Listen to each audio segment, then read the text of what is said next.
સુરતના પૂર્ણા ગામમાં અસામાજિક તત્વોનો આતંક સામે આવ્યો છે। સામાન્ય બોલાચાલીમાં જ મારામારી કરવામાં આવી। જાહેરમાં મારામારીના સીસીટીવી સામે આવ્યા છે।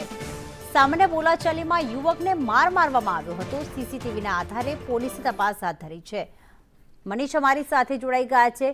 મનીષ, બુલડોઝર કાર્યવાહી કરવામાં આવે, સાથે અસામાજિક તત્વોને પકડવામાં આવે, તેમ છતાં હજી પણ આવા દ્રશ્યો સામે આવી રહ્યા છે।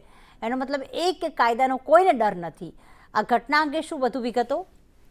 જી બિલકુલ, વાત કરીએ તો સુરત શહેરમાં આ અસામાજિક તત્વ છે તેને કાયદો અને પોલીસનો કોઈ પણ પ્રકારનો ડર નથી હોય તેવું સ્પષ્ટપણે દેખાઈ રહ્યું છે। કારણ કે જાહેરમાં જ એક વ્યક્તિને માર મારવામાં આવે છે। એટલું જ નહીં, અન્ય જે ટપોરી ઈસમને બોલાવવામાં આવે છે તે પણ ચપ્પુ અને ઘાતક હથિયાર લઈને આવી જાય છે અને આ ઈસમને જાહેરમાં માર મારવામાં આવે છે।